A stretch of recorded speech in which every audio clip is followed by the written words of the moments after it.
Muy buenos días, queridos televidentes. Gracias por estar con nosotros en Conexión Global RD. Este sábado a las 10 de la mañana, sabemos que es una hora que solamente se ve un programa que les interese. Tenemos muy buen récord, agradecemos que usted esté ahí conectado con nosotros. Hoy tenemos un invitado de sección, como lo que ya le tenemos acostumbrado a ustedes en Conexión Global RD. Y, por supuesto, me acompaña mi socio, amigo, hermano, productor y conductor, igual que yo, de Conexión Global RD. Víctor, bienvenido a tu programa. Muy buenos días, Manuel, y muy buenos días a todos nuestra amable teleaudiencia que todos los sábados se da cita con nosotros para intercambiar y compartir con ustedes los distintos temas del acontecer nacional e internacional con invitados especiales como el que tenemos en el día de hoy. Bueno, Víctor, hoy tenemos nada más y nada menos que a Giovanni Vicente Romero. Voy a dar un poquito de rápido de la biografía de Giovanni, porque es sumamente interesante. Pero antes de todo, quiero decirle que Giovanni es dominicano. O sea que tenemos en la diáspora, específicamente en Washington, una magnífica representación con quien vamos a estar hablando. Giovanni es abogado, politólogo, con experiencia como profesor y asesor de políticas públicas y gobernanza. Además es un estratega político y consultor de comunicación gubernamental. Oiga, ¿qué más? Actualmente está finalizando una maestría, nada más y nada menos que en comunicación política y gobernanza en la Universidad George Washington. Además, es fundador del Centro de Políticas Públicas, Desarrollo y Liderazgo en la República Dominicana. Con Giovanni Vicente Romero vamos a estar hablando específicamente del tema de las elecciones 2020 RD y sus resultados. Específicamente hablaremos sobre ganadores y perdedores. Giovanni, bienvenido a Conexión Global RD, tu espacio. Muchísimas gracias por su amable invitación y sobre todo por la gran introducción que me han hecho. Es para mí un gran honor, un placer encontrarme acá, así que voy a disfrutar bastante esta conversación. Muchísimas gracias por la gentileza. Gracias, Giovanni. Muchísimas gracias por estar con nosotros y nosotros orgullosos de ti. Giovanni, a pesar de que vamos nosotros a conversar, o afortunadamente vamos a conversar del tema de República Dominicana, pero no queremos dejar pasar, aunque sea unos minutos, tú nos ayudes a entender más o menos por dónde va el proceso de elecciones en los Estados Unidos y cuál es la situación actual de Trump y de Joe Biden de cara a las elecciones de noviembre, rápidamente. Muchas gracias, Víctor, por tu pregunta. Yo pienso que es sumamente interesante y de manera personal pienso que es muy pertinente. La República Dominicana, por ejemplo, su principal socio comercial y político de los Estados Unidos. Entonces, por tanto, es importante que tengamos una panorámica de lo que sucede en los Estados Unidos. En noviembre, ya en apenas unos meses, en este país se va a realizar una gran elección, la elección presidencial. Y está ahora mismo esta elección, diría yo, totalmente plasmada de mucha incertidumbre. Es el gran protagonista de esta elección y bueno, esto es en parte debido a la problemática de la pandemia del COVID-19 y evidentemente se debe también a que el presidente de los Estados Unidos ha estado teniendo una gestión o un manejo de la crisis que ha sido bastante cuestionado. Entonces, ha sido probablemente unos aspectos que le han dado bastante ayuda al candidato demócrata, a Joe Biden, en el caso de que ha venido desarrollando un poco, ¿no?, de ventaja frente al presidente Trump, que sin lugar a dudas había salido mucho más fortalecido del impeachment, del juicio político que se le hizo a principio de año. Y entonces esto ahora ha venido a desvanecerse porque el candidato demócrata está ganando terreno y esto se debe en parte, sin lugar a dudas, al manejo o diría yo, a la poca firmeza que ha demostrado el presidente, la administración de Trump, con relación a la pandemia. Yo pienso que y considero que la pandemia será el gran determinante de estas elecciones del 8 de noviembre, dependiendo de cómo sea el manejo de la misma y cómo se pueda solucionar este problema, si se logra detener la curva o aplanarla. Entonces es muy probable que el presidente salga fortalecido. Por ahora no se ha visto esto, por ahora lo que se ha visto, sin temor a equivocarme, es que ha recibido bastante ataques, ¿no?, de los medios de comunicación, pero también de la sociedad civil, y esto ha coincidido en un momento estratégico histórico muy importante para los Estados Unidos, que es el tema racial, que son las luchas, las protestas que se están dando en la calle y que sin duda vienen a convertirse en una explosión de unas grietas sociales muy profundas que venían desarrollándose desde hace varios siglos. Empezó a expandirse esta explosión en la década de los 60 con la lucha de los derechos civiles, pero esta lucha nunca terminó. Es decir, estas personas que están en las calles no están luchando por algo nuevo, están luchando por una lucha inconclusa que están retomando, por decirlo de alguna manera. Y bueno, va a tener un efecto muy contundente también en los resultados de las elecciones, también dependiendo cuál sea la respuesta que el presidente le dé al problema racial, al problema social de los Estados Unidos, que es una sociedad muy agrietada, una sociedad que en términos sociales tiene muchas debilidades y se podría decir que hay muchas áreas que necesitan fortalecerse. Entonces, hasta que no se logre esa unidad social de la composición social de los americanos, de los estadounidenses, vamos a tener problemas o vamos a presenciar problemas por mucho tiempo. Y eso probablemente le va a pasar factura al presidente Trump, porque ya no solo tiene el enemigo de la pandemia, también tiene el enemigo del tema social que le ha explotado en el patio de su casa, en el frente de su casa, en la Casa Blanca. Es decir, bueno, esto es un caldo de cultivo para generar un sinnúmero de reacciones y yo no dudaría que pudiera realizarse algún tipo de escalación de estas protestas en el futuro. Giovanni, escuchándote, recuerdo a Moisés Naín cuando dice que el poder es cada vez más fácil de adquirir, más difícil de ejercer y más fácil de perder. Porque definitivamente, ¿quién diría que allá, apenas completando un periodo gubernamental, cuando es tradición que el presidente se reelija en Estados Unidos, Donald Trump tuviera tanto problema? Mira, el tema es interesantísimo, es muy extenso. Nosotros tenemos un interés mayúsculo en hablar contigo a propósito de un artículo que publicaste en CNN. Debo decir que eres comentarista de CNN, o sea, nos honra representando a la República Dominicana en esa plataforma comunicacional tan buena, tan completa y tan profesional. O sea que Dominicana, cada vez que te oyen o te leen, se levanta la bandera. Así que gracias por eso, ¿eh? Y gracias por honrarnos. Gracias. Igual estás en Infobae y también estuve viendo que estás en varios medios de comunicación. O sea, que eres un comentarista internacional de amplia data. Felicidades y gracias por representarnos. Pero específicamente queremos tratar el tema en este bloque sobre ese artículo que a mí me llamó tanto la atención y a muchas personas. Específicamente le voy a leer el título a los dominicanos y a la diáspora que nos escucha afuera. Dice lo siguiente: República Dominicana, opinión. Abinader, presidente electo, 2 puntos. De la derrota de Medina al triunfo agridulce de Fernández y el fracaso de Castillo. Danilo Medina, cuando ganar es perder. ¿Qué es lo que tú nos quieres decir con ese título tan fuerte? La realidad es que cuando estaba pensando en escribir el artículo, te digo que el título me llegó de repente porque tenía mucha afinidad con cosas que yo venía pensando y cosas que yo venía observando desde todo el proceso electoral en República Dominicana. No de esta campaña electoral, sino de los últimos 4 años que he venido dándole seguimiento al tema y obviamente manteniendo a toda la audiencia que nos sigue informada al respecto con relación a nuestra opinión. Y yo digo, bueno, este título lo dice todo. Si tú sabes leer entre líneas y no te detienes simplemente en las cosas que se pueden ver en la superficie, te das cuenta que el título lo dice todo. Ahora, si quieres entenderlo a profundidad, tienes que leer el artículo.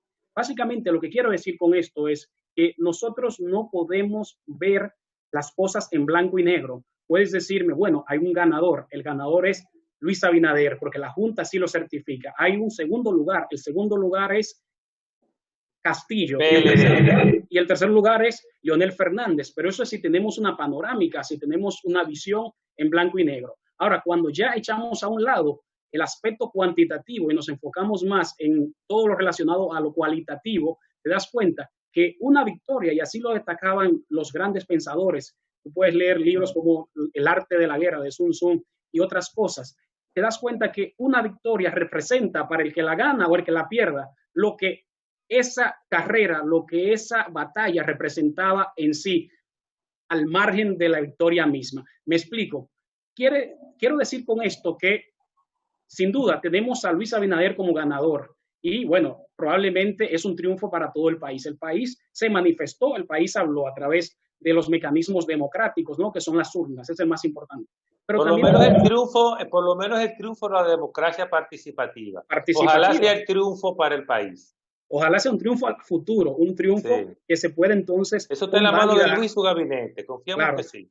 que se pueda convalidar este futuro, este triunfo se pueda homologar con las acciones de ellos. Entonces, Giovanni, cuando dice Danilo Medina, cuando ganar es perder, ¿qué quieres decir específicamente? Primero tenemos que saber el contexto de lo que estamos hablando. Todos en República Dominicana y bueno, parte de América Latina que ahora se está motivando más y interesando más en estos temas, también tiene que saberlo.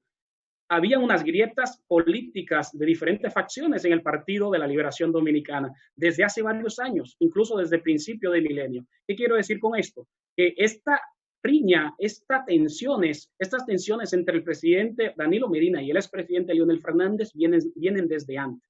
Entonces, cuando tú tienes esto, te das cuenta que en un primer lugar el presidente Medina ganó el 6 de octubre cuando el candidato Castillo salió electo como candidato del partido. Entonces, ese fue un primer triunfo para Medina, más que para Castillo. Y tú dirás, bueno, pero Castillo es el representante, es el candidato. Sí, lo es, pero tampoco debemos olvidar que Castillo viene a representar los intereses políticos, el liderazgo y la influencia del presidente Danilo Medina. Habían otros precandidatos en ese momento, pero estos no pudieron obtener, aunque estaban cortejando al presidente, su apoyo. Entonces, ahí el presidente pudo reír en ese momento. Leonel Fernández le tocó llorar, le tocó lo que en República Dominicana se llama el pataleo, ¿no? Y reclamar que esas elecciones fueron robadas.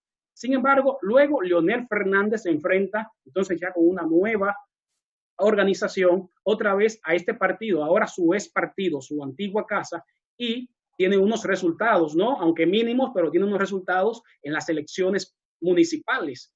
Y finalmente pasa julio, 5 de julio del 2020, y aquí no queda como ganador de estas elecciones, al contrario, queda en tercer lugar, lo que yo decía en principio, ¿no? Cuantitativamente, los números dicen que está en tercer lugar, pero desde el punto de vista personal, desde su propia satisfacción personal y recordándose, como decía el filósofo, que la satisfacción del deber cumplido es la felicidad, él ganó desde ese punto de vista. ¿Por qué? Porque tenemos que entender cuál es el motivo que le da vida a las acciones de una persona. Y en ese momento, él estaba poniendo todas sus fuerzas, apostando todas sus cartas a que el candidato oficialista pierda.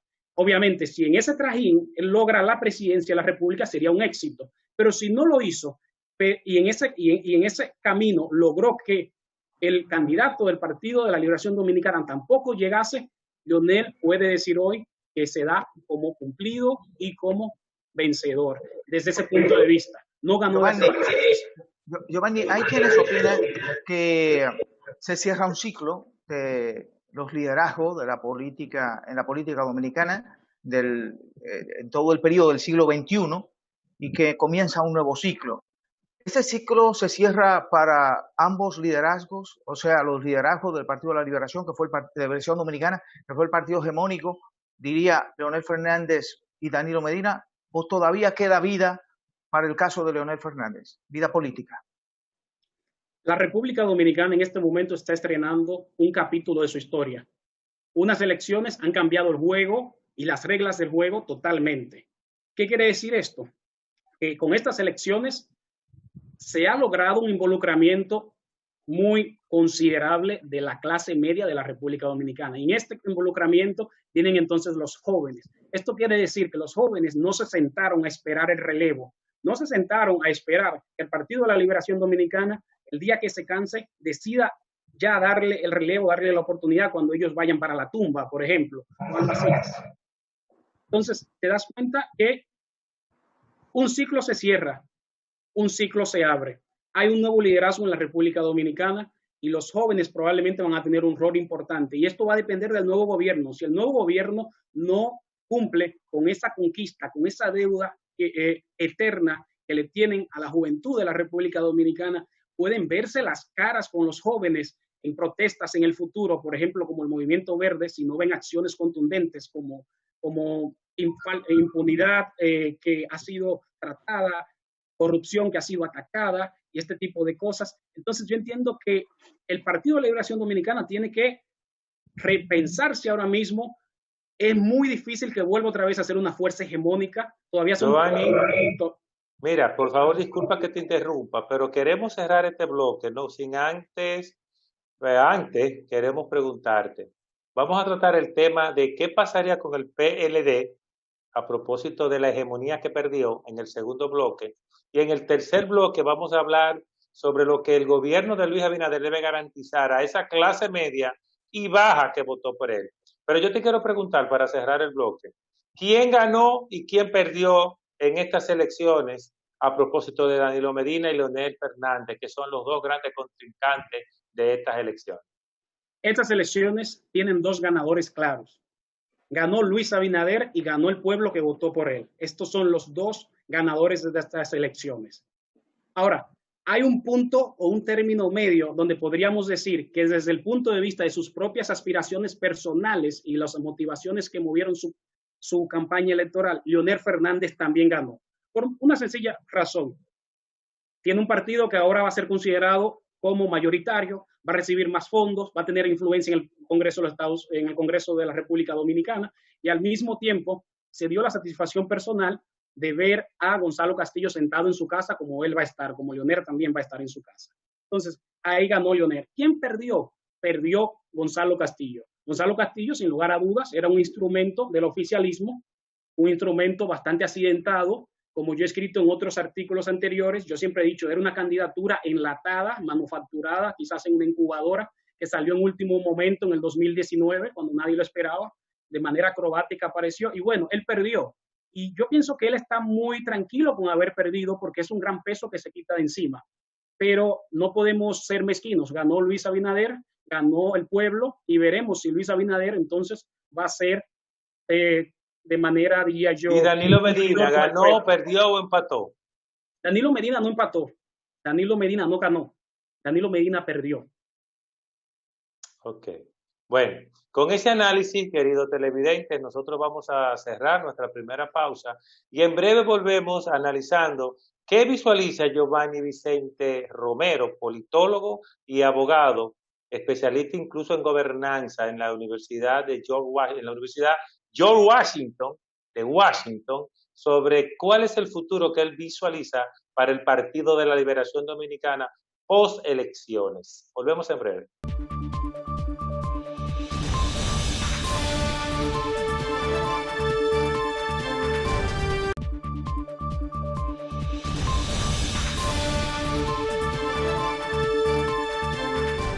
Continuamos aquí con Giovanni Vicente Romero. Ya ustedes ven las credenciales de él, todo lo que significa un joven estudioso y dedicado. En esta parte, Giovanni, nosotros queremos que tú nos ayudes a entender un poco cómo ves este nuevo ciclo que se inicia en la República Dominicana, si los partidos que llaman tradicionales van a dejar de existir de cara al futuro, si van a nacer nuevos liderazgos, o qué tú visualizas de cara a los próximos años en la República Dominicana. O sea, partidos tradicionales, Víctor, te refieres al PRD, al Partido Reformista, todo eso demás partidos. Exactamente. Y a mí me inquieta mucho también, Giovanni, si en algún momento puedes puntualizarlo, la hegemonía que perdió el PLD. ¿Qué pudiera significar para el PLD? Oye, ni siquiera tenemos tantos senadores, ni siquiera tienen tantos diputados, o sea, prácticamente perdieron todo. ¿Qué pasaría con un partido que hoy ya no es hegemónico? Muy bien.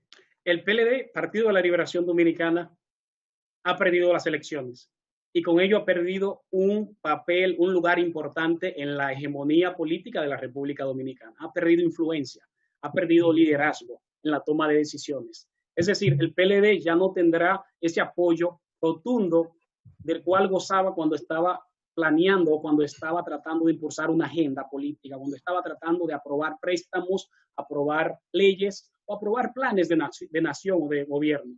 Entonces, ahora mismo lo que yo entiendo es que el PLD perdió este poder y será muy difícil recuperarlo desde mi óptica. será muy difícil. ¿Por qué? Porque ya lo hemos visto en otros partidos políticos que fueron mayoritarios y han recorrido un rumbo por el cual el PLD se enrumba ahora mismo, valga la redundancia. Por ejemplo, yo diría que el lugar en donde quedaría el PLD luego de 20 años, siendo la fuerza política gobernante, sería devastador para ellos, perder el poder y va a requerir un replanteamiento profundo del partido para evitar recorrer, por ejemplo, el camino del Partido Reformista Social Cristiano, que en el 1996 era el partido oficialista. ¿Y en qué se convirtió? Se convirtió en un partido bizarra. Luego el Partido Revolucionario Dominicano, que en el 2000 al 2004 fue el partido oficialista en el poder. ¿Y en qué se convirtió? Se convirtió en un partido que estuvo dividido y eventualmente generó el que hoy es el partido de gobierno, el PRM, surgió de este partido. Es decir, en República Dominicana no hay un precedente que ustedes se ponen a buscar en la historia, un precedente importante de un partido que haya perdido hegemonía y luego haya renacido de las cenizas como el ave fénix. Será algo sumamente desafiante para ellos poder lograr esa conexión otra vez con las personas, con la población. Y es precisamente porque el PLD, a pesar de que maneja muy bien el tema de las comunicaciones, manejó muy bien los instrumentos de los medios de comunicación, pero se olvidó de algo o ignoró algo, que fue que había un liderazgo de jóvenes que venían subiendo, millennials, que conocían las redes sociales. Las redes sociales vino a democratizar todo el proceso. Ya tú no necesitas que Manuel o Víctor me inviten a este programa para dar tu opinión. Tú la das en un tweet en un segundo y todo el mundo te escucha. Entonces el PLD se olvidó de ese segmento poblacional y se encumbró en el poder. Entonces el problema del PLD fue que se acostumbró al poder, el desgaste le pasó factura y entonces ahora tienen que poner los pies sobre la tierra, tienen que replantear su partido político, relanzarlo. Es un proceso muy profundo de análisis y de renacimiento, por decirlo de alguna manera, y yo no estoy seguro que el PLD se encuentre en la capacidad de lograrlo, por lo mismo que he dicho anteriormente, no hay precedentes de partidos que hayan resurgido. Y el tema de las acusaciones de corrupción, ¿qué tan pesada es esa variable en esa problemática que tiene hoy el PLD de ya no ser partido hegemónico? ¿Es importante, determinante o una simple variable? Y en ese mismo sentido, Giovanni, ¿cómo puede un gobierno que llega con la gente pensando que ellos definitivamente tienen que meter gente presa? Y dicen algunos que en enero, si no hay gente presa, ellos van para la calle. Pero hay normas, hay reglas y además hay que gobernar. ¿Cómo pudieras enfocar esa parte, por favor? Primero vamos a lo de la corrupción y el PLD. ¿Qué problema? ¿Cuál es el peso mayor? ¿Su debilitamiento hegemónico como partido por razones políticas o la presión de una acusación continua de corrupción? Sea o no, vamos a decir, real. Yo pienso que una cosa tiene que ver con la otra y una cosa degeneró la otra. El Partido Revolucionario Moderno hay que encomendárselo a Dios porque trae muchas expectativas, son demasiado altas las expectativas y vamos a ver cómo ellos pueden cumplir con esto. Y una de estas expectativas que el pueblo principalmente exige es una lucha contra la corrupción. El pueblo ya se cansó de la impunidad, se cansó de que no haya consecuencias cuando las cosas se realizan. El pueblo quiere ver cabezas rodar, como decían, por ejemplo, en la Revolución Francesa, en un sentido figurativo, obviamente. Entonces el pueblo quiere ver personas que den la cara, personas que paguen por las cosas que hicieron y personas que le enrostraban su bienestar socioeconómico a la población. Entonces, yo entiendo que el debilitamiento del PLD vino a raíz de la división, pero no solo eso, vino también a raíz del debilitamiento, del desgaste político de tantos años en el poder. Y entonces el PRM ahora le ha costado o tendrá, no sé si un honor, de llevar a cabo una transformación y diferenciarse de cualquier imagen que sea parecida al PLD, porque las expectativas están por los cielos. Entonces, entiendo que el PLD, como he dicho anteriormente, le va a encontrar muy cuesta arriba regresar otra vez a ser un partido hegemónico. Y el PRM, entonces, si no se ve en el espejo del mismo PLD y en el espejo del PRD del 2000-2004, entonces va a tener también serios problemas en el 24. ¿Por qué? Porque ya tenemos una sociedad civil que es muy comprometida, una sociedad civil que se involucra, una sociedad civil que está compuesta fundamentalmente por jóvenes Y ya los jóvenes muchas veces los que están en clase media no están haciendo esto por un plato de comida, no están haciendo esto porque les regalen aquello, están haciendo esto porque creen en un país diferente, porque viajan mucho y ven cosas allí y la quieren en su país también, ven que allí se toman acciones importantes y que la corrupción y el imperio de la ley se impone, para la redundancia, entonces ellos quieren eso mismo acá. Así que es un terreno difícil de navegar para el partido que venga independientemente de su ideología política, porque primero va a encontrar una crisis sanitaria, que es la número uno, que necesita prioridad ahora mismo. Va a encontrar una crisis económica que se genera a partir de esa crisis sanitaria humana. Entonces, van a tener que verse las caras con todas estas expectativas y todas estas cosas que la ciudadanía espera. ¿Cómo tú ves entonces el PRD, el Partido Reformista?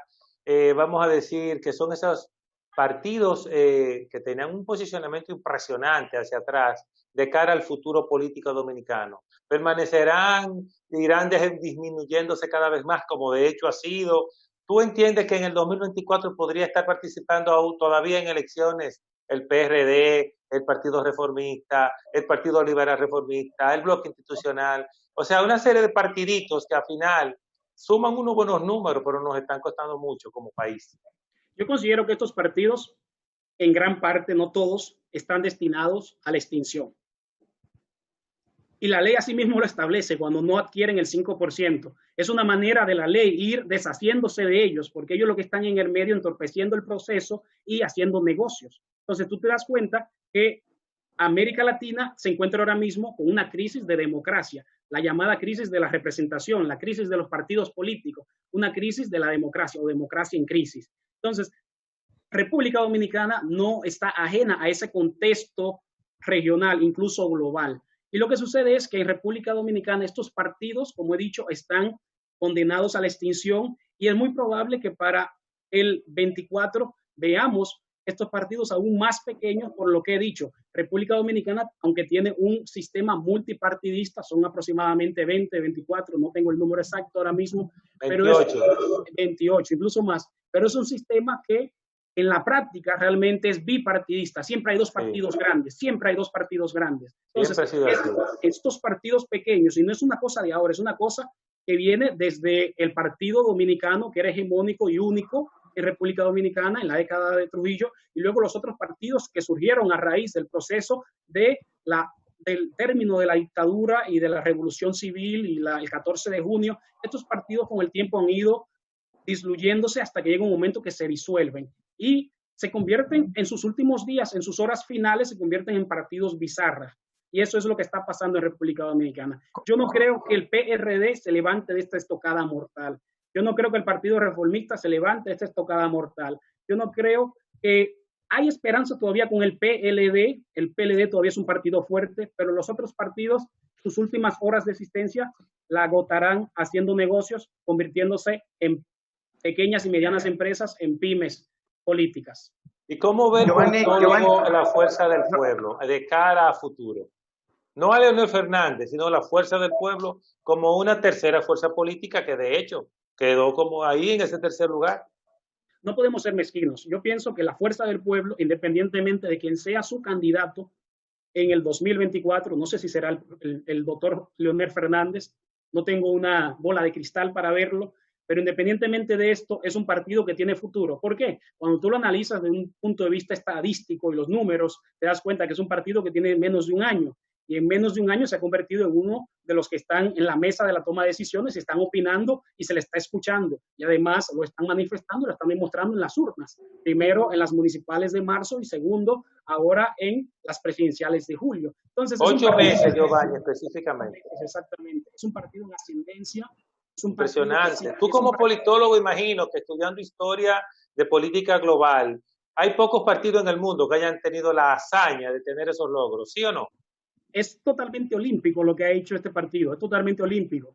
Y te das cuenta que el partido, para que siga manteniendo ese ritmo de ascenso, va a tener que hacer lo mismo que el PLD tiene que hacer en este momento. Y tú me preguntarás, ¿por qué? Bueno, porque al fin y al cabo, la Fuerza del Pueblo y el PLD es el mismo partido. y te das cuenta que su cúpula está conformada por los mismos que conformaban la cúpula del PLD. Y si no se hace un replanteamiento de esa parte, entonces los jóvenes van a terminar aburriéndose otra vez. O sea que lo único que hicieron fue cambiar de local. Cambiaron de local a continuar con el mismo proyecto presidencial. Entonces, si no se miran en el espejo del PLD, por una razón muy clara, porque vienen del PLD y son el PLD y necesitan diferenciarse. ¿Y cómo Así pudiera es. diferenciarse un partido que sale de otro con la misma estructura prácticamente ideológica? Es muy fácil diferenciarse. Consiste simplemente en adoptar posiciones distintas, ponerse del lado de la población, tomar acciones contundentes, porque en términos ideológicos, tú que mencionas ideología, en República Dominicana la ideología no existe. Cuando tú ves los 28 partidos y tú dices, ¿cuál de estos 28 partidos son de izquierda? ¿Cuáles son de derecha? En República Dominicana la izquierda y la derecha no existen, ni siquiera existe el centro. Nadie habla de eso, no es parte de la agenda temática. Un votante no sabe si es de izquierda, si es de derecha. Un votante solo conoce el nombre del partido, el color del partido y más que todo, el candidato. Vota por personas, no vota por partido ni por ideología. Y eso es lo que pasa en República Dominicana, no hay ideología. Wow. Bueno, señores, nosotros hemos cerrado el segundo bloque, vamos a pausa comercial y tan pronto volvamos, vamos a hablar qué estilo de gobierno espera el pueblo dominicano que Luis Abinader lidere y si qué tan posible, porque yo creo que las expectativas son muy altas y las posibilidades muy bajas con relación a toda una realidad global y local a propósito de la pandemia. Volvemos en breve.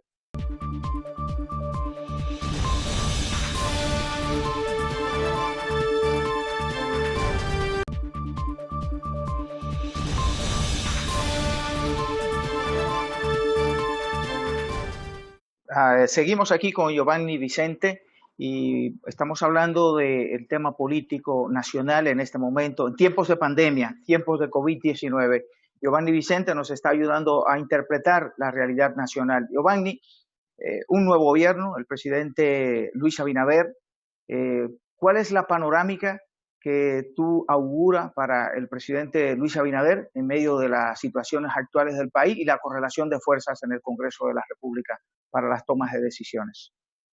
Lo primero es, el presidente Luis Abinader, el presidente electo, necesita tener un gobierno de cohesión, un gobierno que logre conectar con las personas, que este triunfo que le dieron en las elecciones se puede entonces interpretar y llevarse al siguiente nivel, que logre esa conexión especial con la población y sobre todo que sea un gobierno de consenso, un gobierno que pueda establecer alianzas con las fuerzas vivas del país. ¿Por qué? Por una razón muy importante, le va a tocar gobernar en un entorno político, socioeconómico muy adverso, que no es propio de la República Dominicana, es un fenómeno que se está dando en el mundo y por tanto va a tener que lograr esa unidad nacional, debe ser un gobierno de unidad nacional para que pueda entonces lograr ejecuciones o lograr proyectos de nación que sean contundentes. Es imposible que lo haga si no lo hace de esta manera, es imposible por una razón muy sencilla, se necesita en este momento un presidente que cuente con el apoyo de todos,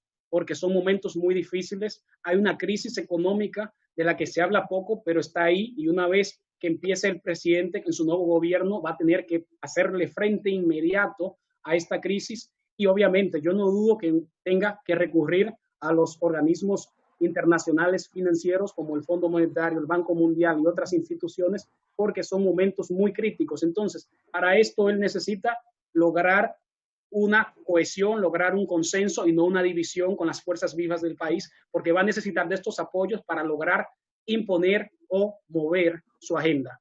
¿Y cómo lograr eso? La demanda. Sigue, ¿Cómo lograr esto, Giovanni Vicente, en medio de una población que está pidiendo cabezas y que todos sabemos que cuando comienzan las acciones de carácter judicial, el consenso no es posible? El consenso no es posible, pero lo más importante en este caso es que el presidente pueda establecer un canal de comunicación con la población constante, que la población no lo vea distante. Y esto no significa que él esté hablando todos los días. Esto significa que no solo hable cuando tiene una locución al país, como hace el presidente saliente, por ejemplo, para poner un caso. Esto necesita el presidente también tenga una estrategia clara y le muestre a la ciudadanía, a la población dominicana, cuál va a ser su norte, cuál va a ser su mito de gobierno, que no es más que el norte y lo que quiere lograr. Él tiene esperanzas y tiene probablemente proyectos que son muy ambiciosos.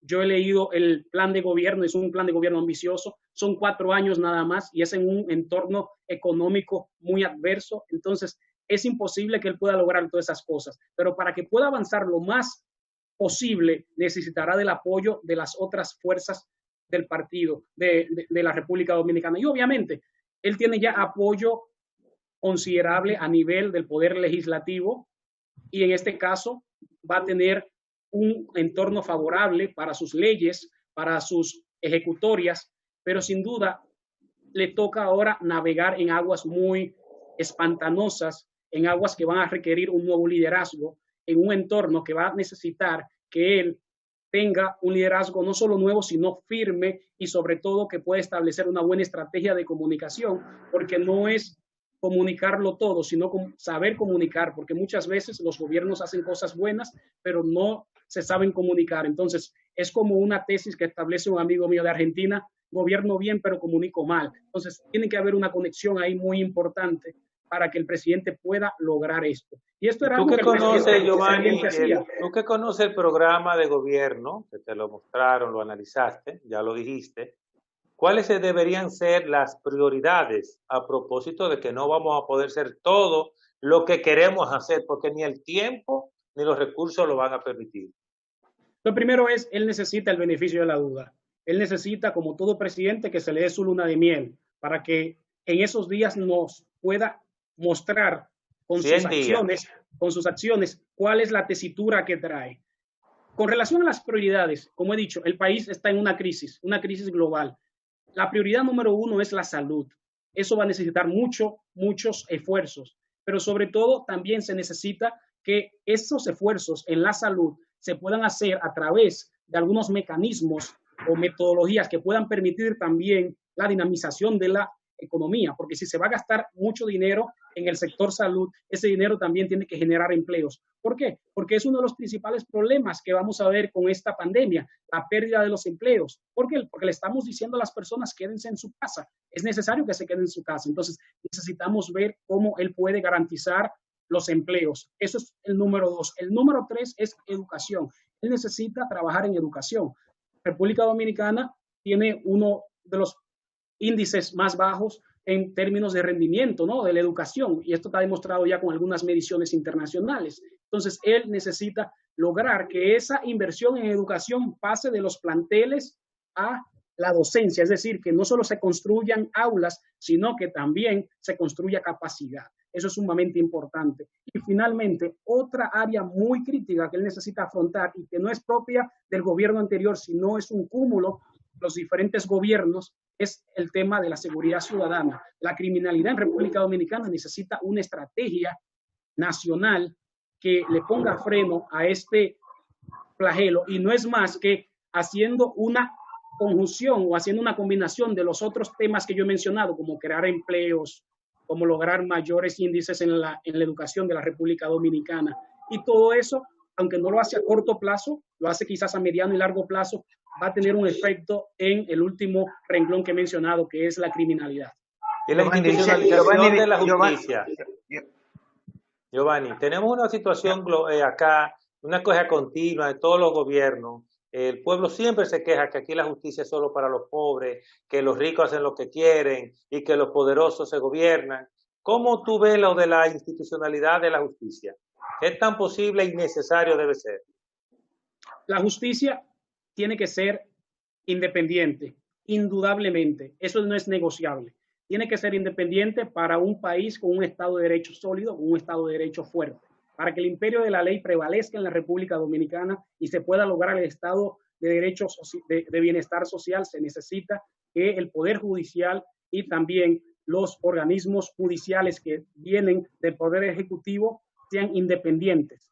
Y bueno, algunas personas hablarán que se necesita en este caso entonces cambiar la forma de designación de estas personas, que ya no dependan del Poder Judicial, pero te das cuenta que en los países desarrollados todavía el fiscal general, como se le llama procurador en la República Dominicana, pertenecen al Poder Ejecutivo, lo más importante no es el fiscal general, no es el procurador, lo más importante son las bases de las organizaciones. Es decir, todos esos fiscales que se encuentran en el Poder Judicial, que se encuentran en el Ministerio Público y los jueces tienen que pasar por un proceso de concursos. No pueden ser fiscales o jueces que estén dependiendo de procesos políticos. Y eso es lo que pasa en muchas ocasiones con el tema del Consejo Nacional de la Magistratura. Entonces, realmente no hay una independencia real en República Dominicana cuando tú analizas de dónde viene toda la estructura de la designación de los mandos en estas altas cortes y luego cómo estos mandos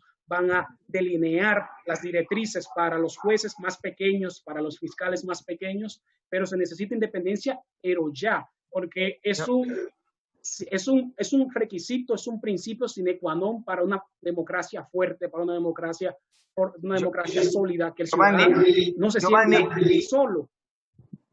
Giovanni, hay un punto también que yo quiero que de alguna manera nos ayude a analizar, que es el tema que tiene que ver con los recursos económicos. La República Dominicana tiene un serio déficit fiscal y tiene un problema con relación a el dinero, ¿no? Lo que le entra al Estado. Entonces hay una situación de que solo el 14% más o menos de los ingresos del presupuesto del PIB entra como recursos para el Estado, para el gobierno. Ante una situación de esta naturaleza, ¿cómo pudiera manejarse un gobierno con tan pocos recursos y tantas necesidades? Lo primero, el gobierno necesita hacerse acompañar de un personal técnico, financiero, con unos conocimientos profundos de estos problemas, y no solamente que conozcan los temas, sino que estén preparados para gobernar en crisis, porque vendrán crisis. Estamos en un entorno económico muy difícil. Entonces, lo siguiente es que los gobiernos no tienen una máquina de fabricar dinero.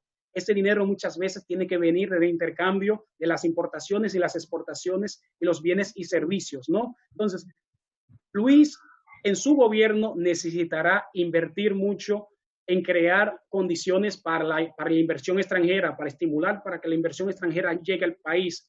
Tiene que trabajar mucho en incentivar al sector privado. Por lo tanto, yo decía en un principio que necesita tener una alianza muy fuerte con las fuerzas vivas del país, incluyendo el sector privado sobre todo, porque va a necesitar crear empleos. Y para crear empleos va a necesitar también tener incentivos, ¿no? Poder lograr que empresas multinacionales, inversores lleguen a República Dominicana y se encuentren en República Dominicana como un espacio muy atractivo desde el punto de vista de la seguridad jurídica, y por tanto es importante que el gobierno sepa muy bien, su equipo técnico, cuál es el espacio fiscal que tiene para que no entren en una guerra de endeudamiento incesante que pueda llevar al país a un colapso, porque no conocen muy bien su espacio fiscal y cuál es el rejuego fiscal que tienen. Entonces es imperativo que el gobierno dominicano pueda desarrollar este tipo de actividades, que pueda poner en marcha un proyecto para crear un sector privado mucho más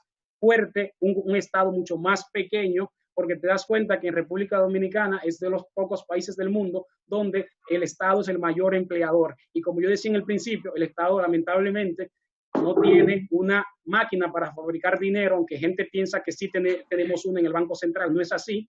Al contrario, lo que se fabrica es mucho dinero inorgánico, mucho dinero que no tiene un respaldo, y luego eso deviene en una crisis política y eso genera ese déficit que tú mencionaste. ¿Por qué? Porque se hace una burbuja en la cual hay una percepción de que estamos con un superávit, pero realmente ese superávit se alimenta y se mantiene de un déficit que está solayado abajo y que es el que está manteniendo el sistema rodando, pero es simplemente percepción. Bueno, Giovanni, hemos llegado al final del programa. Si quieres decirle algo a tu pueblo dominicano para despedirnos, este es el momento. Yo pienso que la República Dominicana tiene una gran oportunidad en este momento, y es una oportunidad de empezar de nuevo, ¿no? El reloj se está reseteando y se está poniendo, las agujas se están poniendo en cero para que el país pueda replantearse su futuro nuevamente, pensar en el país y pensar en la nación. No es porque este partido, puede ser cualquier otro partido, pero los cambios siempre son buenos, por una razón muy básica, porque las personas que están en el poder terminan acostumbrándose y eso no le gusta al pueblo. El pueblo termina aburriéndose de ello y eso tampoco es positivo. Y finalmente, porque el que viene nuevo trae un nuevo sistema y un nuevo libro de gobernanza y por tanto, como dicen allá, la escoba nueva barre mejor, pero no podemos dormirnos en los laureles. Así que el gobierno nuevo tiene que saber que el pueblo estará observando. Bien, bueno, con estas palabras despedimos el programa de hoy y agradecemos a Giovanni Vicente Romero, abogado, politólogo y especialista en gobernanza, terminando una maestría en comunicación estratégica en la Universidad George Washington. Terminada hace 2 años. ¿Ya lo terminaste? Eso. Excelente. Bueno, pues gracias, querido televidente. Soy Manuel Escalante, me acompañó Víctor Tineo. Nos vemos el próximo sábado con otro Conexión Global RD del mismo nivel que ya lo tenemos acostumbrado. Gracias por acompañarnos. Muchas gracias.